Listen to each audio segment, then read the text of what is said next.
Top of the hour to you. You're live on JoyNews Today with me, Sweetie Abochi. In our headlines, wear nose masks to prevent airborne diseases, and that's from the Accra Metropolitan Assembly as it rallies support to curb air pollution.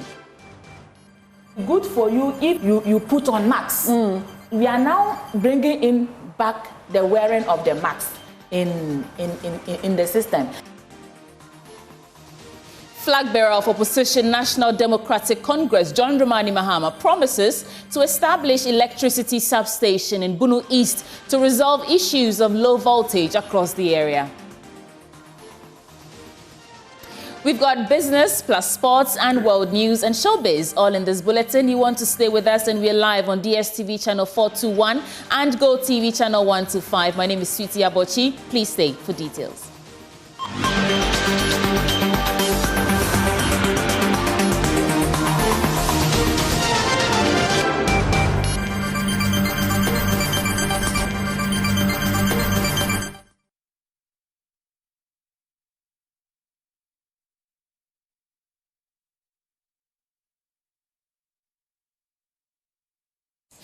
In our first story, it is time to reintroduce the wearing of nose masks. The words of the Director of Public Health at the Accra Metropolitan Assembly, Florence Kuchi, who is worried about an increase in air pollution within Accra. Her comments follow a resolution by municipal assemblies in Accra to slash air pollution emissions by 30% by 2030 as the city embraces the Breath Cities initiative. Let's recap a report by Beat reporter Michael Ashali, and then we'll hear from the AMA.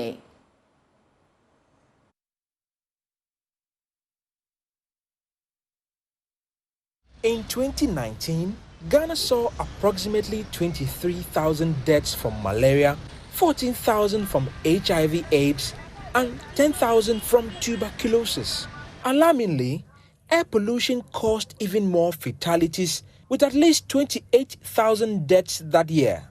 Air pollution has become a major concern in Accra. With high levels of particulate matter, people breathe these things in, and it affects their lungs and how the lungs perform. Factories and waste burning are to blame for a lot of pollutants, but transport, especially the old fleet of trotros, is the biggest single contributor. For those navigating this daily ordeal, the respiratory strain is palpable, with each breath laden with potential health risk.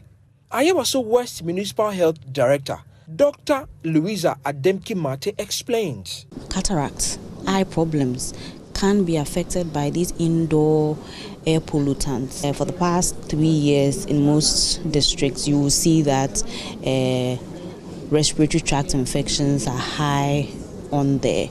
Dr. Ademki says vulnerable groups tend to suffer the most. If you are having challenges with resources and you are getting sick because of your practices, it's just a vicious cycle.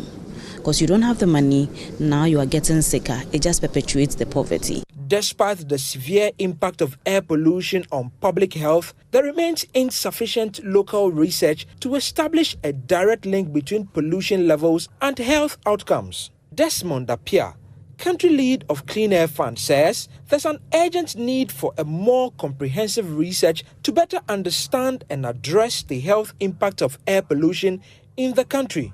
The outdoor or ambient air quality is getting worse. And so it means something is still not clicking, something is still amiss. The only bad part or sad part is that there's not a lot of localized research, and that's what we are trying to change in our system. The city of Accra has now joined the Breath Cities initiative. It is a first of its kind initiative from Clean Air Fund, C40 Cities, and Bloomberg Philanthropies to clean our air, cut carbon emissions, and enhance public health in cities around the world. And we hope. We can now hear from Director of Public Health at the Accra Metropolitan Assembly, Florence Kuchi, who says the reintroduction of nose masks will prevent an increase in airborne diseases. She spoke earlier on News Desk. Now it is unhealthy. It is around 100 plus, that is 151. So if I am at Kaneshi Market as we speak, I am inhaling unhealthy air that is actually going to harm me. Yes. So in Kaneshi Market, it will be good for you if you have, if you put on masks.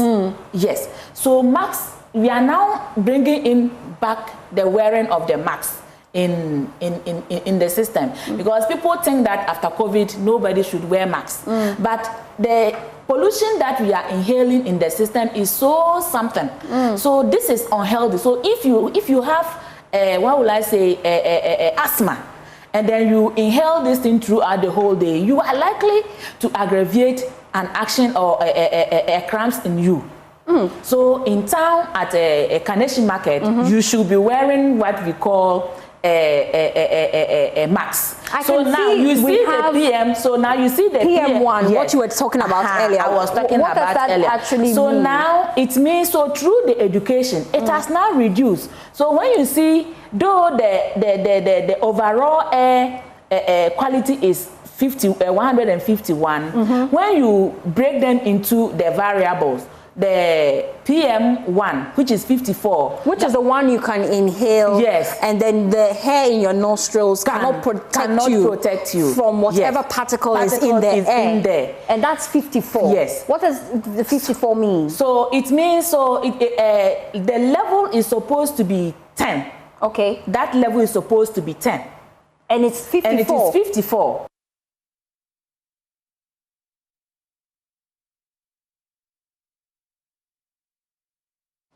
The National Democratic Congress says it still has reservations about the electoral processes leading to Ghana's 2024 general elections. Already, the party has tabled a number of concerns regarding the country's provisional electoral roll, for which the Electoral Commission is scheduled to hold an emergency meeting in the next few hours. The opposition party says its distrust in the EC, the killing of some Ghanaians during the elections and other outstanding matters are making it difficult for the party to sign a peace pact of the National Peace Council. Ahead of that IPAC meeting, ECOWAS is holding a mediation meeting with all stakeholders in partnership with the National Peace Council. Blessed Suga joins us with more details. Blessed, it's good to chat with you. What more can you report on this?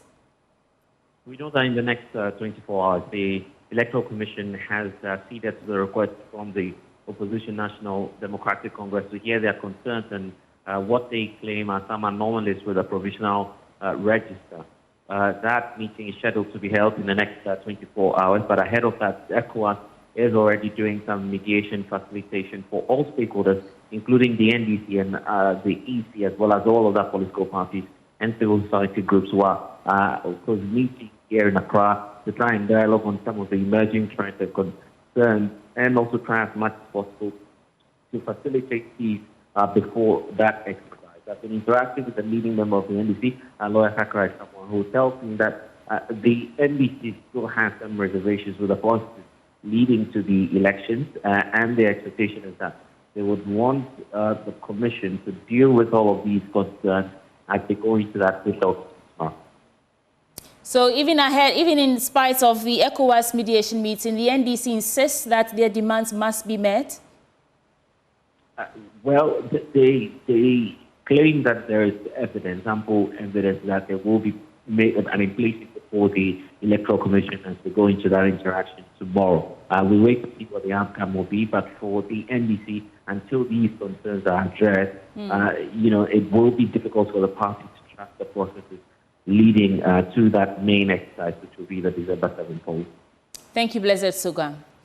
Meanwhile, flag bearer of the opposition National Democratic Congress, John Dramani Mahama, has promised to establish a new electricity substation in the eastern parts of the Bono East region to resolve the issue of low voltage across the area. Correspondent Anna Sabit has more from Mr. Mahama's interaction with chiefs and the people of Atebubu as part of his tour of the region. Addressing a gathering of party faithfuls in the Atiba Mountain constituency as part of his 4-day tour of the Bono East region, former President John Dramani Mahama assured the people that the next NDC government will build an electricity substation in the area to help meet the growing demand of electricity, as well as solve the low voltage challenge that is being experienced by the people over the years. Voltage no low, kanya no ekofom na basro na ekofom na basro.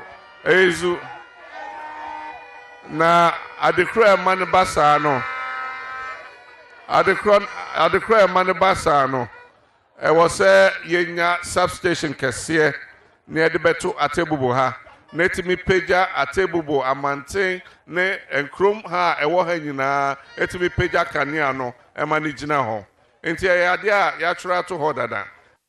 Mr. Mahama further used the opportunity to reiterate his government's commitment towards helping upgrade the Atebubu community's small town water system to help solve the constituency's growing water challenges.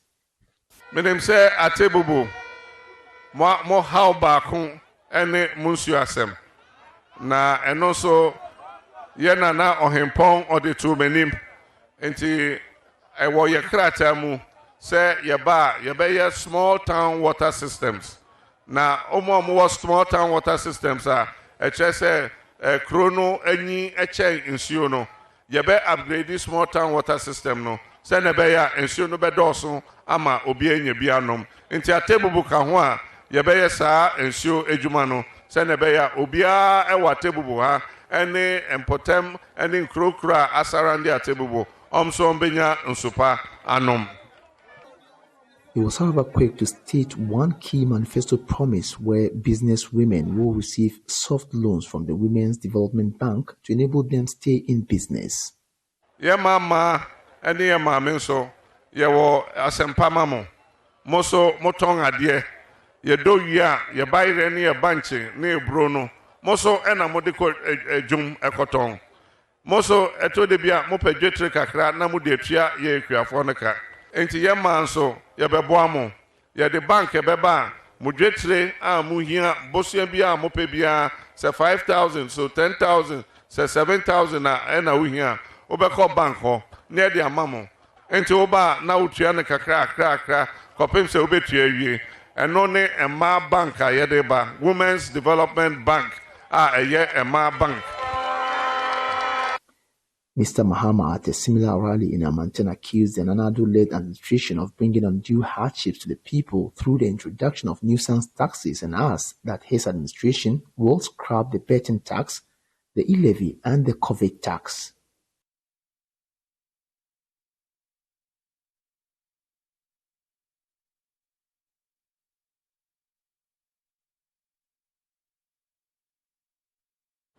And Sabit joins us for more on this. And Sabit, give us a wrap of the tour of the former president.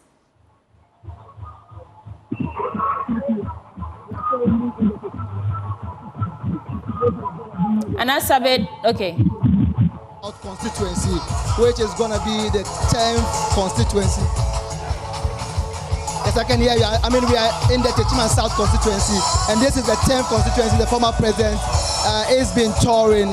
We've already been to 9 different constituencies, from the Kintampo North constituency through the Kintampo South, Nkranza North and South. We've been to the Sini East and West constituencies as well. Today, we are in the Techiman South constituency, and the former president, as we speak, is engaging some chiefs in a closed-door meeting. This is the grounds where the former president is expected to address, party faithfuls here in Chimian Kwanta within the Techiman South constituency. From here, there will be a similar, rally at Fianso before we move on to the Nkranza South constituency, where he's expected to wrap his 4-day tour of the Bono East region. I would want to engage some party faithfuls here quickly to have their take on what they have been expecting or what they expect to hear from the former president once he comes to this part of the region. My brother, please, the former president is coming to Techiman.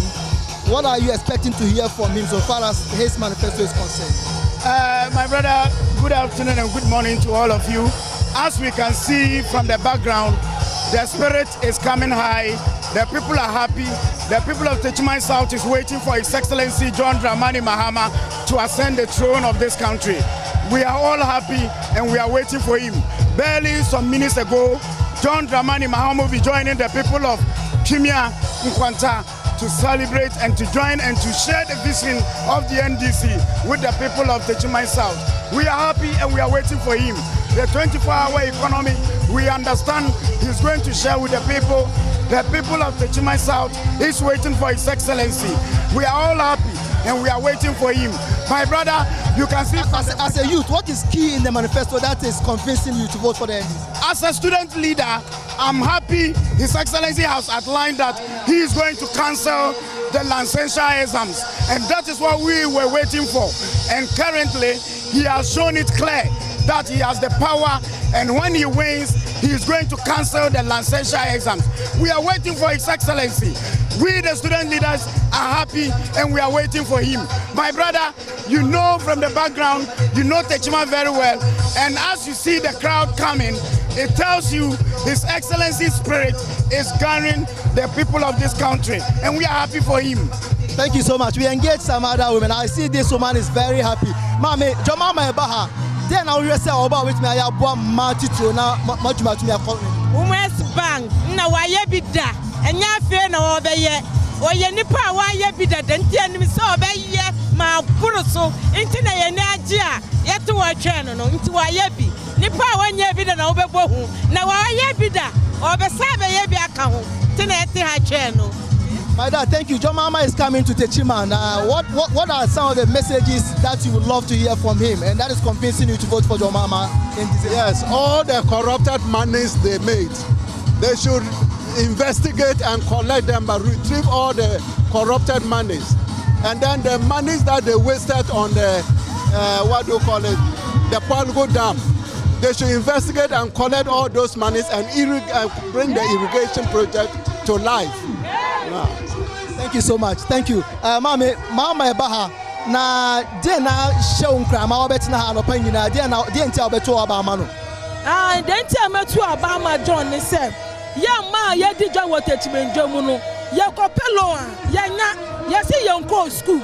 Ena ye ni edan a ye nsi dan ye won krata de bekwa akwaji low e wo bank. Eti mi wo ha se na be ya John Mama so oba be si bank amamba no. Enu ti na mi wo ha. Na be ya obesi bi Watechima ha metimi akwaji bi e di akodi mi dwa e Watechimenjo enu nti na me wo ha eti wa ye bi da eti wa be ya wa ba be ka no bi jinidi minim se wo ba wo san be ye jo be dwa etuma papa na wa ye no be to aso e fa ma ye ma na ye Watechimenjo mu no yes, so as you hear, the people have been speaking they are clearly elaborating some of the key reasons why they are here in their numbers to throw their support behind the former president. Some of them, especially the women, are convinced that the establishment of the Women Development Bank is enough for them to also get back into business. And be able Thank you so much, Anas Sabit, for bringing us those details. And in other stories, President Akufo-Addo is among a host of African leaders in Beijing for the China-Africa Cooperation Summit. China is seeking to deepen its partnership with Africa following rising friction with the United States. It aims to shore up its support for the continent, with President Xi Jinping pledging more than $50 billion funding for African countries, a backing for more infrastructural initiatives, and a promise to create at least 1 million jobs. JoyNews editor Fred Smith has more. African countries already choking from China's loan feed in the past are aiming for something to turn around their struggling economies. And they got just that at the opening of the China-Africa Cooperation Summit, with President Xi Jinping promising 30 infrastructure projects across the continent and 360 billion yuan, equivalent to almost $51 billion in financial assistance. 210 billion of the financing pledge would be disbursed through credit lines, and at least 70 billion in fresh investments by Chinese companies, with smaller amounts provided through military aid and other projects. Just last year, Ghana struggled to renegotiate its debts with China during the IMF-backed debt restructuring. So should Ghana and the other African countries at the party be wary of the Chinese goods?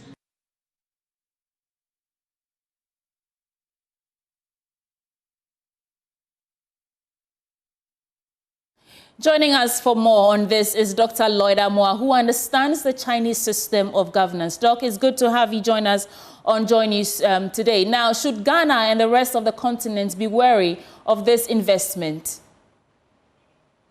Well, I think that cooperation with China is important for African countries. And the record going back to the 1950s, especially during the Cold War and thereafter suggests that, of course, Africa has to diversify the range of partners and then the extent of partners that it engages with. But I think that with Ghana, China, Africa-China relations in the last few years, I think that it's important for Africa to begin to recalibrate the ways in which it engages with China. I mean, if you read Xi Jinping's speech, and do a critical analysis, you begin to see that in many ways, I think that there's a certain tokenism that is more or less, expressed in the speech. And once you drill down to the details, one is beginning to see the FOCA, or the Forum of China-Africa Cooperation, as some kind of, mechanistic, routine kind of process. I have been following this for the last 24 years. And when you see this, you begin to ask a lot of questions. For example, the Chinese indicate in the speech that they will offer Africa $1 billion. But more than half of this is supposed to go into credit, which were the reasons why, an economy like Ghana tanked recently. And many other African countries faced economic strain and had to go back to the IMF and also to China to try and renegotiate, So, right, Doug. So in terms of recalibration, what should we be looking out for or asking so that this investment, no matter how beneficial it is, would not become an albatross around our necks? Well, I mean, I think that is something that the governments in Africa should begin to think through. I have always asked and made the case for an African strategy regarding China and for a Ghana strategy, Ghana-China strategy. There was an attempt to build one under this president, but it went nowhere. I was part of the group that the president appointed. We presented a white paper. We didn't see any signs of that. I mean, if you have no clear strategy, what you get is the effect of Galamsey, for example, where Chinese technology is aiding and abetting the ravaging and destruction of our rivers and our lands. So here you have a China saying it's going to work with Africa, and here you have Chinese technology despoiling and destroying the very foundation of our existence in Ghana, for example. And without a clear strategic plan and vision, these are the kinds of things that will happen. So the recalibration involves taking a far more critical look at what China is doing beyond just the so-called claims of solidarity, we are partners, and all of that. We need to question. The last, big meeting was in Dakar. And when you read the Dakar Declaration and compare it to what it is that President Xi is offering, you ask yourself, what really took place concretely in the last declarations that were made? And even going back to the first one that took place in 2000, So these are the kinds of things that we need to look at. And begin to look inward into Africa itself. 51 billion for a whole continent is a joke. I'm sorry. And it's going to be disbursed over 3 years. Right. It comes to about when you do the calculation, 50 over 3, it's not that much, right? Dr. Lloyd Mensah, that's all that time will allow us for. Thank you. Hopefully we can get you again in our subsequent bulletins. In other stories, residents of Jayiri in the Wa East District of the Upper West region are asking governments to fix bad roads in the enclave. They say their roads have been deplorable for almost a decade after they were washed away by flood. Farmers there are unable to cut their produce to the market, leading to post-harvest losses as a result. Rafiq Salam reports.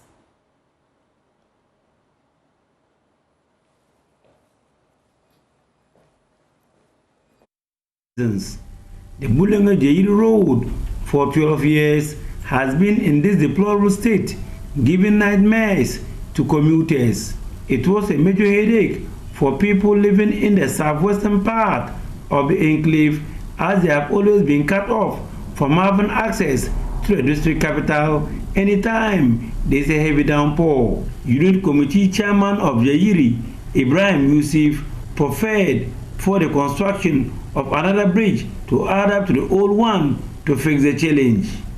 Since 2012, when it first cut off, our current MP, who is Dr. Godfrey he has come to our aid. If you could see, there are certain stones here. He came here with a tractor. To fill the gap, which couldn't help. It has filled, and then in a short period of time, we realized that the water came and washed it away. So, and then that was last year too. The DC also tried. If you could see this gravel here, he tried bringing some kind of excavator to fill it. But once he filled it, it will wash up. And then looking at it, as I see to it that we need another bridge, not just to come and fill it and go.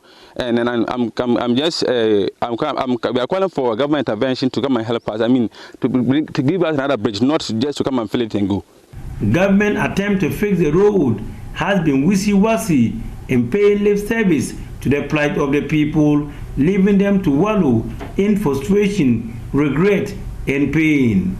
The latest person to suffer the brunt of the bad road was the former assembly member of the Bulung electoral area, Said Mohamed Sani, was returning from Jairi when his black Tacoma pickup got stuck at the bypass.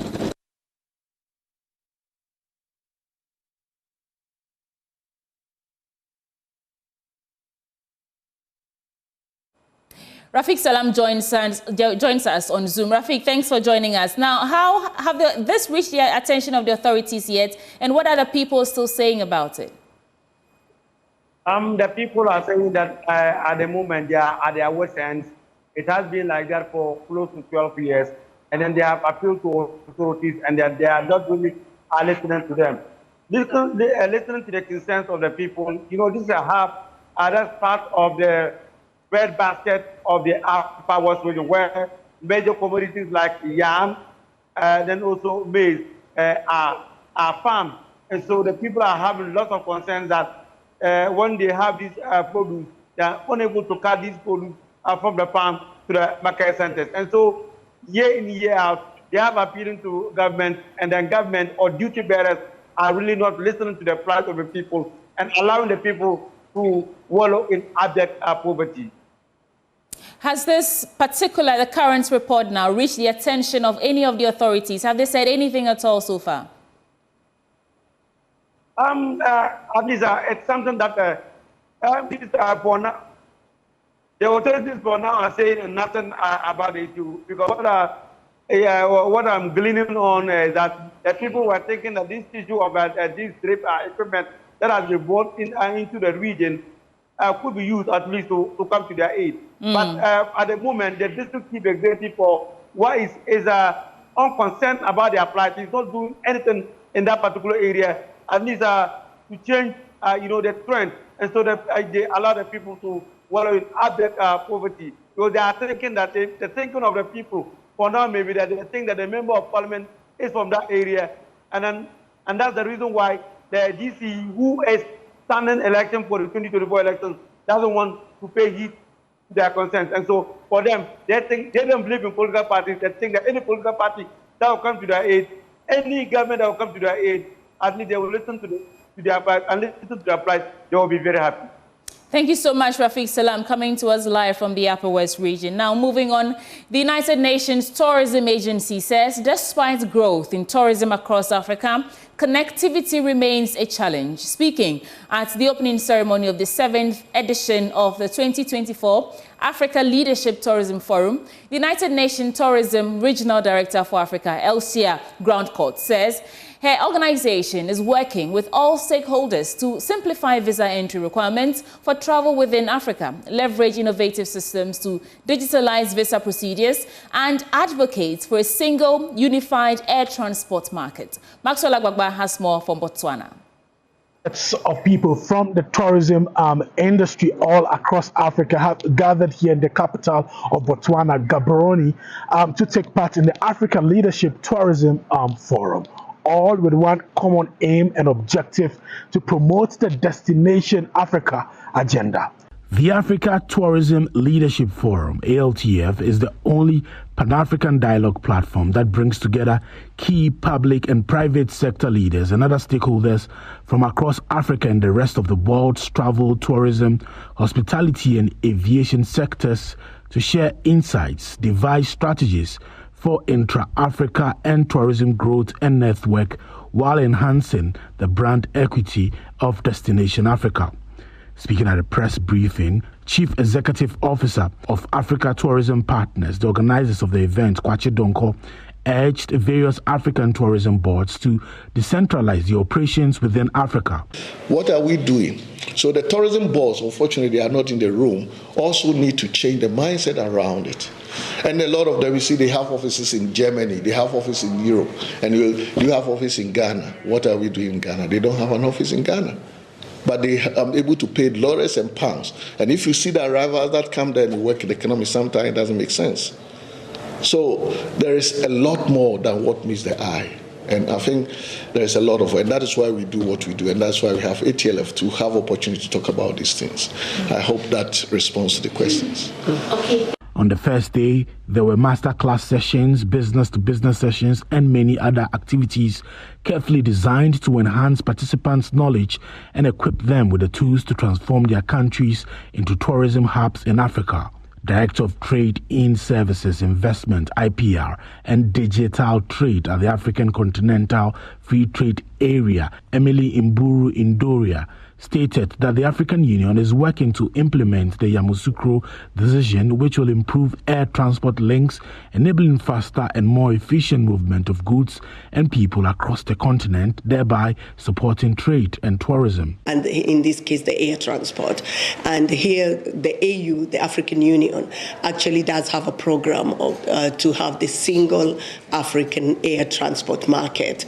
And under that program, there is actually a secretariat that is working towards ensuring that we implement what we call the Yamoussoukro Agreement.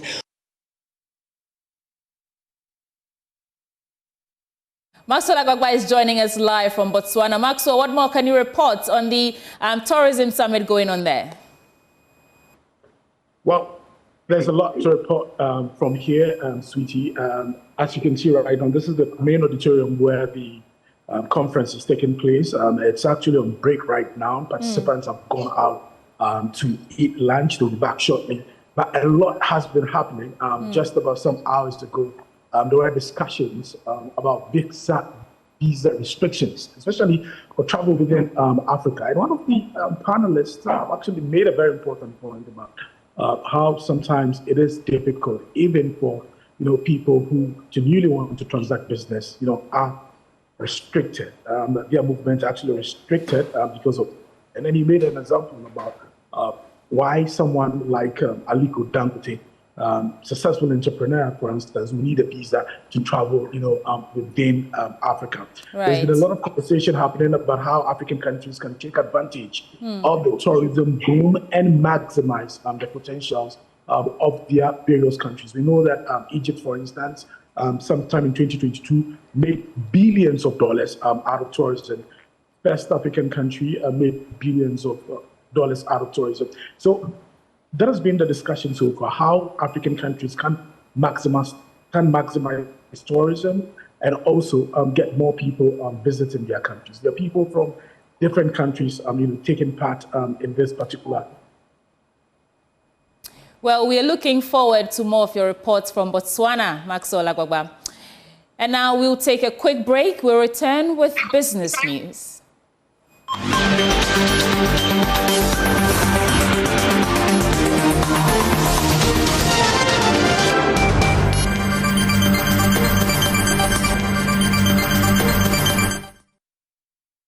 Hello, good afternoon and welcome to the business segment on Joy News Today with me, Pius Kojo Baka. The Economic Community of West African States, ECOWAS, has initiated moves for the implementation of a regional digital platform for the systematic evaluation and reporting on the regional gender equity and women's empowerment commitment within the ECOWAS sub-region. We've got more for you on that in the following reports. The training is part of ECOWAS's ambition to build capacity of focal points of the Sub-Regional Bloc's Gender Center. It is also aimed at building the capacity of civil society stakeholders for member states with knowledge, skills, and abilities to operationalize and manage the digital platform. In her address, Director of the ECOWAS Gender Development Center, Sandra Olate Fato, said the lack of a monitoring mechanism can be attributed to the pervasive gender disparities. Several studies have shown that the promotion of gender equality and the empowerment of women and girls can be enhanced through strong monitoring, evaluation, and reporting mechanism, as well as robust data collection, analysis, and database systems. By enabling organizations to track, analyze, and report on their performance in various spheres, strong monitoring and evaluation mechanism often lead to better transparency and accountability, ensure that resources are used effectively and efficiently, strengthen decision-making, and encourage diversity of thought and opinions, which are all critical for the promotion of gender equality and women's empowerment. In her speech on behalf of the Minister of Gender, Children and Social Protection, head of the Department of Gender, Fosine Champong, said the essence of the workshop cannot be overemphasized, as it provides equal opportunities to ensure no one is left behind. Data analysis and management is vital in the discharge of our work as gender experts and advocates, as it helps to properly plan and inform decision. Therefore, the essence of this training workshop cannot be underestimated, as it recognizes our sub-region as a just and secure society in which men and women have equal opportunities to participate, decide. Leadership and Human Development Company CTL Africa has launched a Live to Lead conference aimed at transforming individuals in positions to drive growth for businesses and the society. At a meeting to launch the 8th edition of the Live to Lead conference, Chief Executive of CTL Africa Leadership, Samuel Enyim, urged corporate leaders to take advantage of the conference to build the capacity of its human resource. More in this report. The 2024 Live to Lead conference is themed Leading for Transformation, Changed Minds, Changed Lives. The main focus is to improve the skills, ideologies, and knowledge of individuals, political and business leaders to drive growth for the country. In an interview with Joy Business, Chief Executive of CTL Africa Leadership, Samuel Enyim, said the conference presents an opportunity for leaders to gain alternative knowledge on building wealth for their organizations. When we talk leadership for us at the John Maxwell family, we believe that everybody is a leader. And sometimes that's one of the things we like to clarify. Leadership is not about the positions. It's not a CEO, it's not the president, a minister, and what. It's not about titles. Leadership is about your ability to transform lives, to influence life. In fact, in the past, we've brought students as low as secondary school students to the conference. Executives, corporate executives, church leaders, women leaders, youth leaders, everybody will benefit from this conference because it's a conference that is going to talk about the mind. And so it doesn't matter your age, your position, your class, your whatever, is going to help you. Leadership.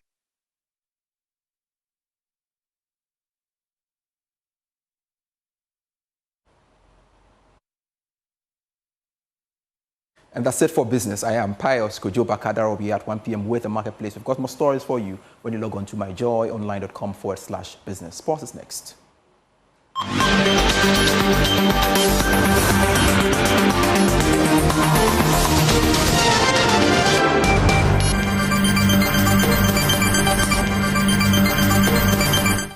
Time now to bring you sports here on Joy News Today with me, Muftau Nabila Abdullah. Black Stars head coach Otto Addo says that he is anticipating a very difficult game against Angola later today at the Baba Yara Sports Stadium as the senior national team open their campaign for the next edition of the African Cup of Nations to be staged in Morocco. Ghana must have a very good start to stand a chance of qualifying to the tournament following Sudan's 1-0 win over Niger. Yeah, like always, and I think I said it the last time, I personally think there are no more like cheap games in Africa. All the teams have picked up, and Angola really quite impressive what they did the recent years with the coach Gonzalez. Very good tacticians. They led the AFCON group by 7 points. Meanwhile, Algeria and Burkina Faso was also in their group. They won the COSAFA Cup. I think in AFCON went to the group stage and they won their first group stage match ever, I think. So successful years with this coach, and it's going to be very tough. If you see their last results, also playing against Cameroon, a draw. They lost only by 1 goal to Nigeria, 1 goal to Morocco.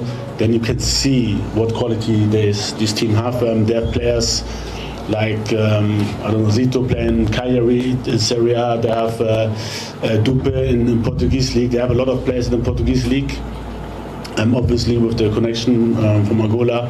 They have Freddy, they have Manuel Benson playing in the championship. They have Nteka playing in Rayo Vallecano in La Liga. They have Clinton Mata in Lyon, just for you to see what caliber this opponent is. So it won't be easy for us. We have got good players as well, very good players. So I'm convinced that we can beat them, but it won't be easy. And also we had some injuries, but I think the squad is ready. We have a lot of players who can match up. And Ghana was in the same group with Angola during the qualifiers for the 2023 African Cup of Nations. Head coach of the team, Pedro Goncalves, says that their team is much better than they were when Ghana last met them during the qualifiers. Ghana, really the last time it was tough, very tough for us, because we lost in the last play of the match after set pieces with a lot of lucky for Ghana to finish on goal. But tomorrow is a different story, is a different moment. I think both national teams are better right now. We grow a lot.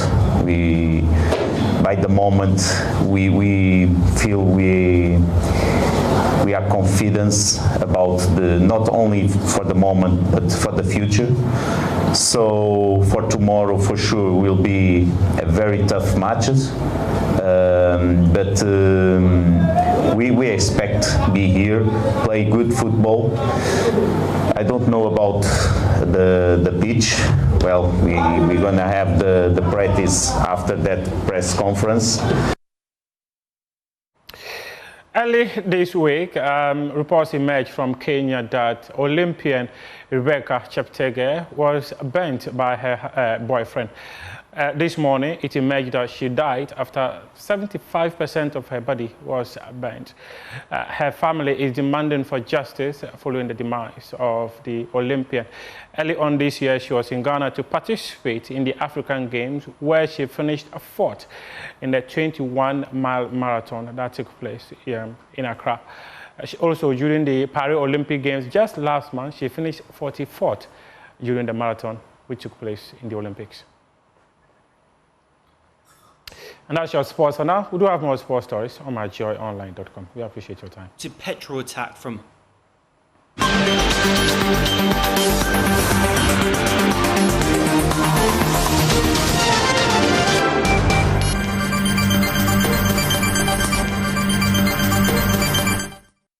That's how we're wrapping up for Joy News today. For more news, log on to myjoyonline.com to keep you updated and well informed. My name is Sweetie Abochi, and from the most original girl and I, it's bye for now.